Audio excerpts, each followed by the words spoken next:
close all 10 gates of your body,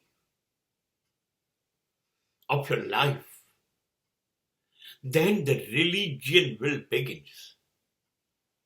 Whenever they are open, no religion can begin.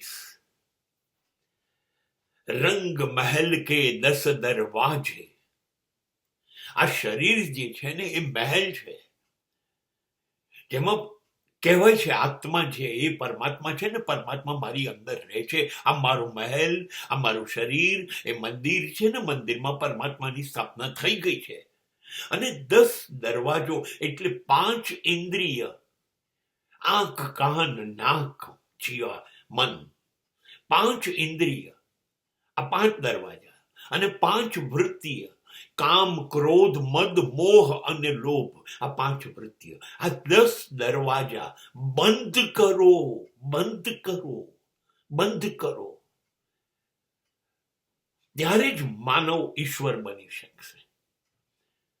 આ ખુલ્લા રહેશે ત્યાં સુધી આ દરવાજામાંથી, સમાજમાંથી પશુ, દાનવ પ્રવેશી જશે, માનવને માનવ નહીં રહેવા દે. બંધ કરો આ દરવાજા.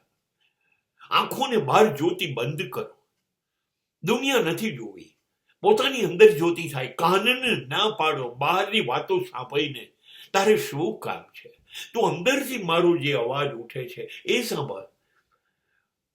જીભને તો બોલતી જ બંધ કરો. એને બોલતા ક્યાં આવડે છે? અને બોલવાનું સમાજ જોડે, જેનો કોઈ અર્થ નથી એવી વસ્તુઓની, એવી વ્યક્તિઓની વાતો કરવાની. જીભને બંધ કરો. મન નામના વાંદરાને તો બાંધો સાંકળથી.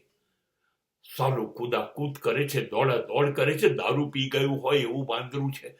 એક વિચાર પરથી બીજા વિચાર પર બસ વિચારોના જંગલમાં રખડ્યા કરે છે, કૂદ કરે છે, દોડા દોડ કરે છે, અને મને દોડતો રાખે છે. આ 5 ઇન્દ્રિયો, અરે અરે મહાદૈત્ય રાક્ષસોનું શું આવે? એવો કામ, એવો ગુસ્સો, એવું અભિમાન, એવી લાલચ, એવો સ્વાર્થ, એવો મોહ. આ તો છે મારી અંદર મહાન શત્રુઓ. એક ડગલું નથી ચાલવા દેતા મને ધર્મની દિશામાં. મારે ઈશ્વર બનવાનું હતું, મને જાનવર બનાવી દીધો. આ 10 દરવાજા મેં ભૂલથી ખુલ્લા રાખ્યા. જાનવરો ને પશુઓ પ્રવેશી ગયા મારા જીવનમાં. ઈશ્વર જે અંદર રહેતો તો એ નાસી ગયો. કેવી રીતે રહે જંગલ રાજમાં? જતો રહ્યો મારો ઈશ્વર. રામ રહેતા હતા કારણ કે પિતાનું નામ દશરથ હતું. 10 ઘોડા જોડેલો રથ, એની પર બેસતો માણસ એ દશરથ. અને જે 10 ઘોડાને કાબુમાં કરે ને એને ત્યાં જ રામ જન્મ લે.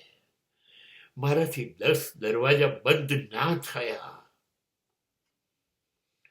મારા ઘોડાઓને જ્યાં દોડવું તું ત્યાં દોડ્યા.